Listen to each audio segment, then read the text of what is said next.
Hey, welcome back, and today you can see a bunch of knives on the table, and what we're going to be talking about is English knives. So all of these knives, including these over here, are English knives.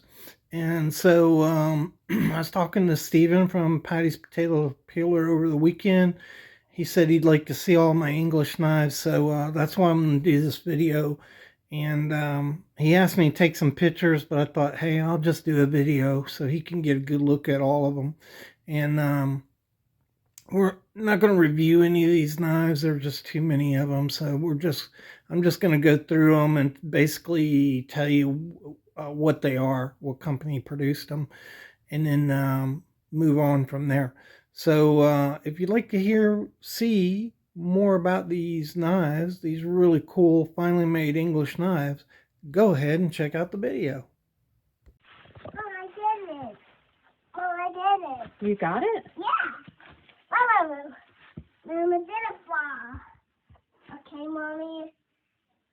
I'm going to fall. Okay? Don't fall. Ah, I fall. Mama, I fall, okay? You can do it.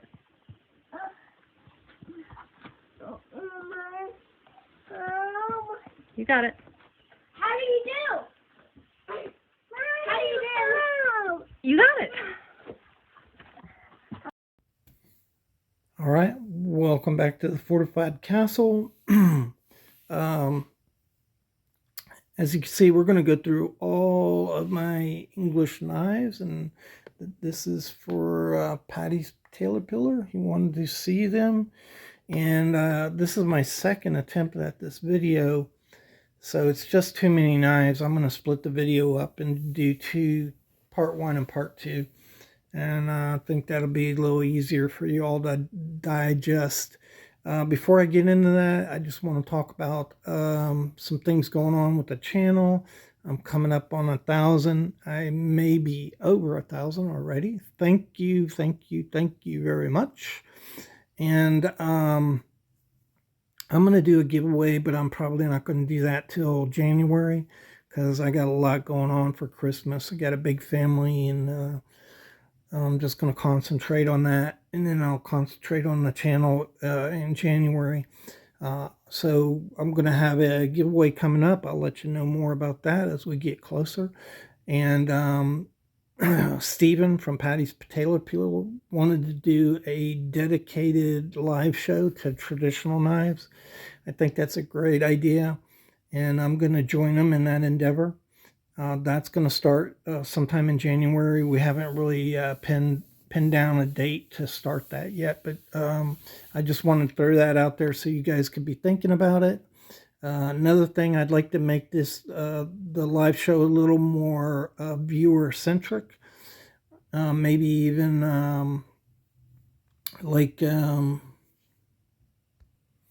interactive. That's the word I was looking for. And so I'd like the live show to be a lot more responsive to viewers who are asking questions. I think my experience with live shows is there's so much going on that a lot of times viewers ask questions and then they don't get answered because everybody's talking. And so we'll have a subject and a plan for each live show, but we also want to get you all involved in the show, answer your questions, and whatever comes up from those questions. So it'll be more viewer centric is what I'm hoping. And y'all could really help us out if you have some ideas of things that you'd like to see in a live show, as far as format's concerned, or how all of that works, how long the videos should be, the live shows should be, good times for them, that type of thing. Go ahead and put those in the comments, and we'll incorporate them into the live show. So let's see what else. Let's just get to these because this is a long video. So I'm going to try to just run through these really quick, basically just to show Stephen what I got. So he was interested in that. And these are carvers. And so this is Joseph Rogers and Son, Cutlers to Her Majesty. So this is a Victorian era right here. You can see really cool. This is black enamel and sterling silver right there. Really neat collars on those. Here is another one. This is Joseph Rogers. Whoa.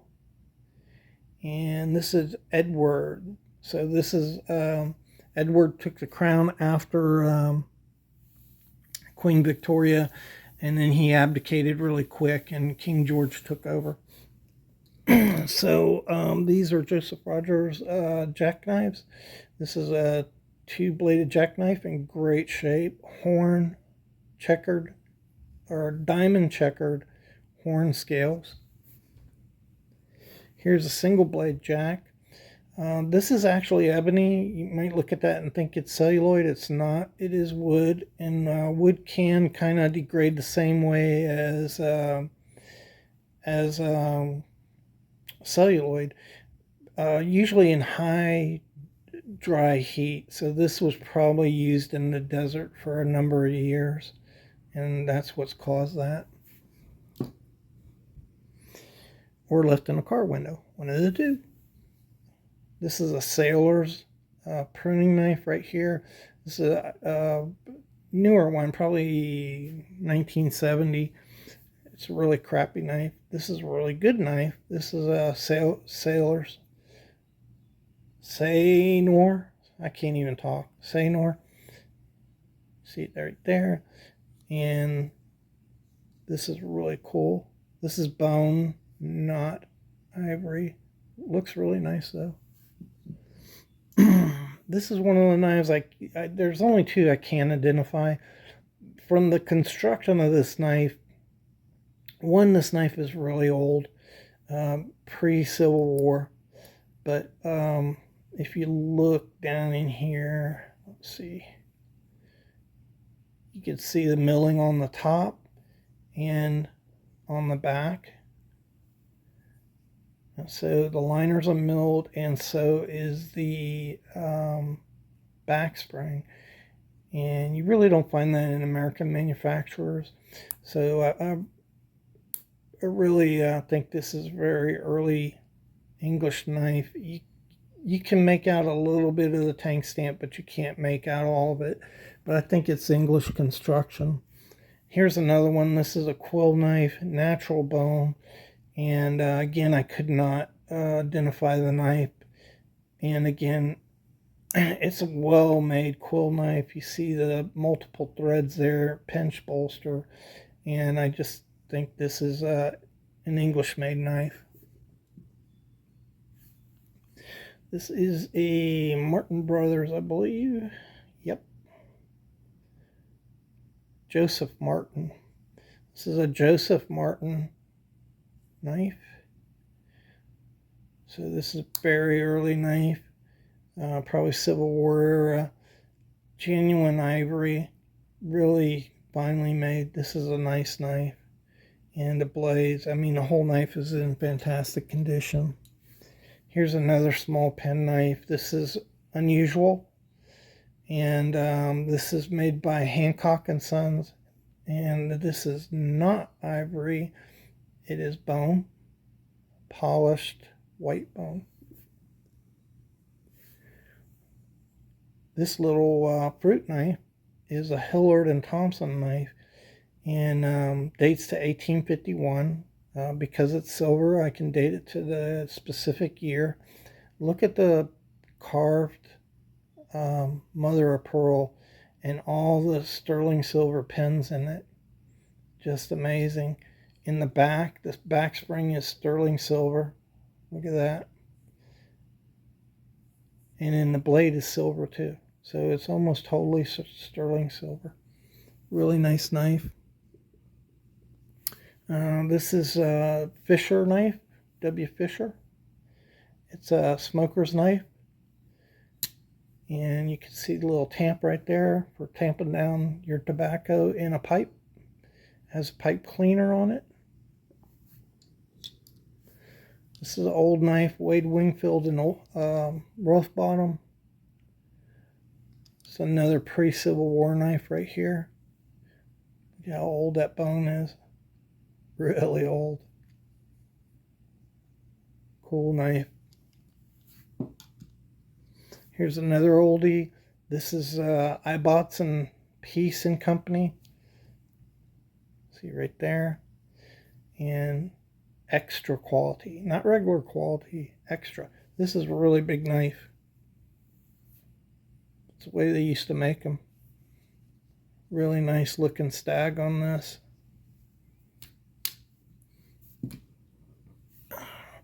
This is Humphreys. You don't see a lot of them.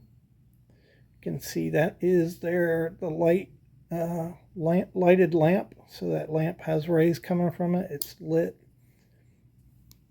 And this knife is in really good shape. Radiant. This is a Wilson and Sons pen knife. So let me show you another one. This little Westinghouse pen knife. You can see it's pretty small, right? That looks like a pen knife, and you can see how small that is. So this is a 5-bladed sportsman style pen knife, and you might look at it and say, what in the heck would you use a 2 3/4 inch pen knife with a hoof pick on it, right? So this was probably a lady's knife, and they used to use these hoof picks to pick out stones out of their shoes. So back in the day, streets weren't paved, and they were just dirt, and you could use these to pick out stones in your boots.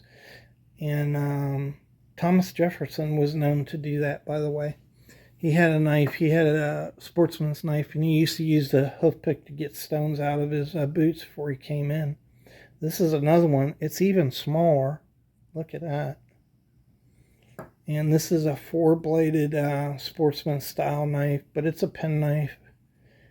And you see right there, really cool Phoenix logo. That's so cool. So cool. And this is a Jim Baker knife.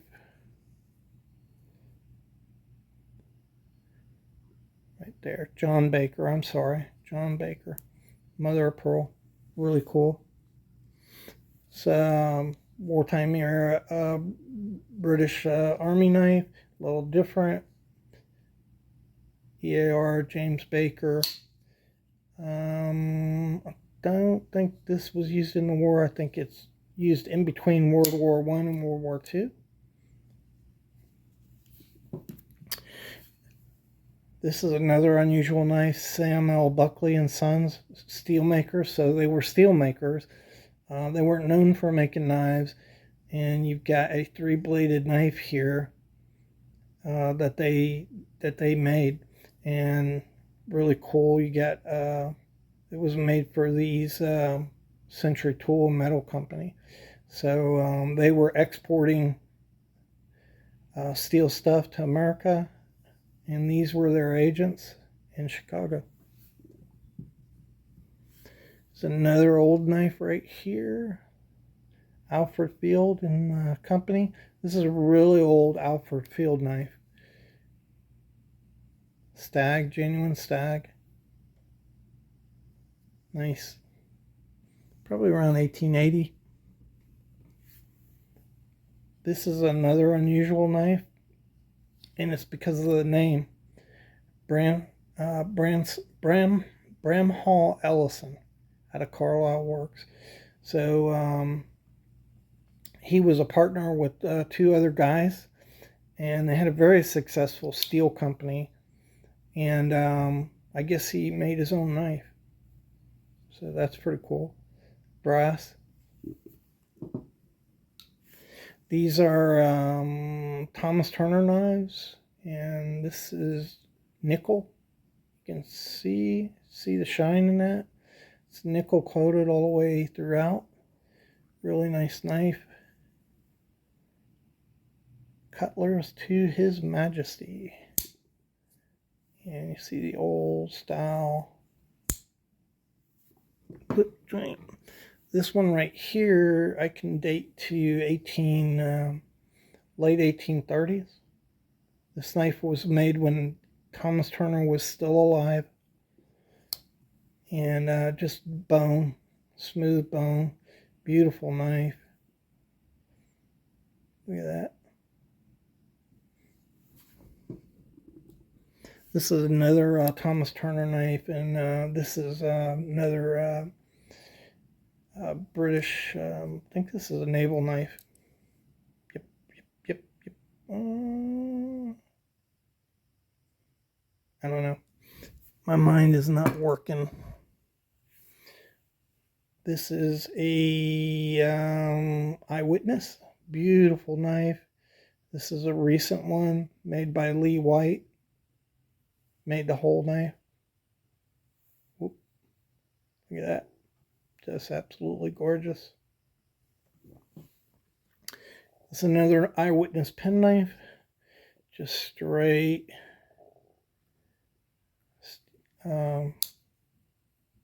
stainless steel. Come on. I don't know why that thing's not working. This is an Imperial Ireland. Right there. So this was made by Stag Knife Company. This is Lockwood Brothers knife. Very unusual knife. Beautiful knife and horn. And it's a Whittler. So there you get his cool Pampa trademark. And you can see the other blades right there. It's a Whittler. Really cool. Okay. This is another C. Johnson. I just did a video on this. Beautiful knife. E-Track design. Ettrick, rather. Ettrick. I think that's how you say it. This is guy, never heard of this guy. J.H. Thompson Cutlery. This is a 1953 British Army knife. This is what happened after World War II. They transitioned into these stainless steel knives. Little whatever you want to use that for. Screwdriver, pry bar, whatever. This is a Martin Brothers knife. Beautiful ivory threaded sterling silver braid around this knife. Really gorgeous. Beautiful knife in great shape. Here's another one. And these would date to around the Civil War era. This is diamond checkering. So that ivory is diamond checkered. Really amazing. And they, like you can see where they cut. They just followed the lines of the diamond checkering. And you can see the line right there.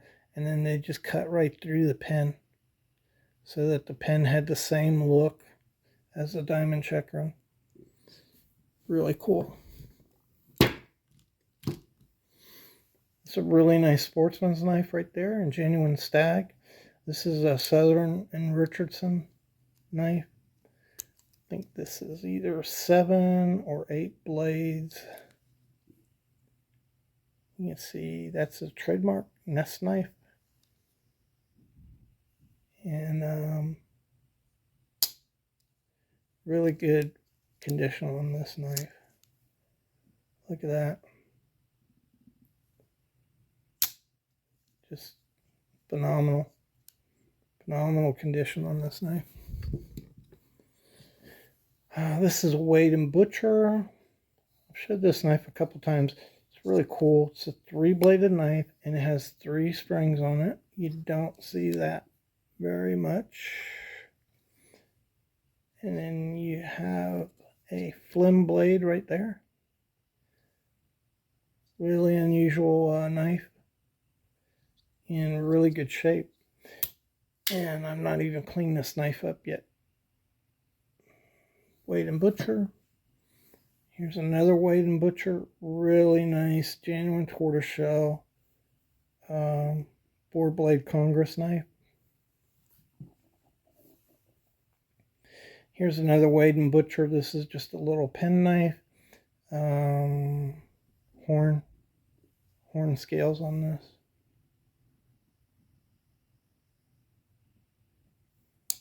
Really nice.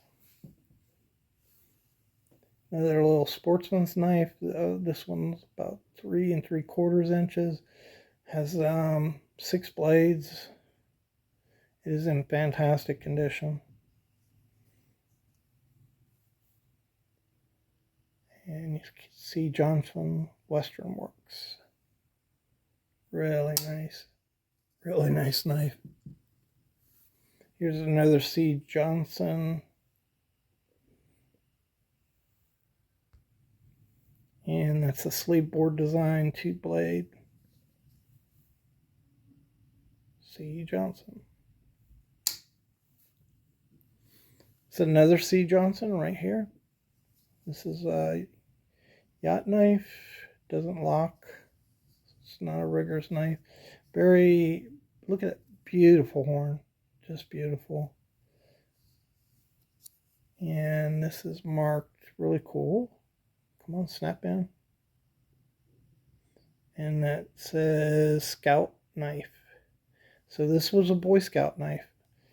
And that may surprise you, but the Boy Scouts started in England. Really nice. This is a Richards knife. It's the cheapest knife I ever held. Just, these things are cheap. Richards of England. Here's another one. This one's better made though. It's a little pen knife with some machined scales on it, stainless steel scales. And this is another Richards knife. This is actually really well made.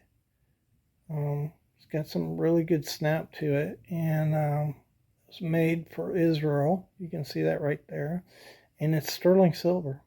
So, and it's a Richards knife right there. Really cool. I bought that because of those 3 camels. I think that's neat. All right, I'm going to cut the video off right there. I got a whole nother side to show you here. I'll clean that up, and then we'll get to this part 2. Thanks for watching. I know it's a long video. A lot of knives. I just wanted Stephen to see all of my English knives. So that's basically what I'm doing here. Thanks again. Really appreciate y'all.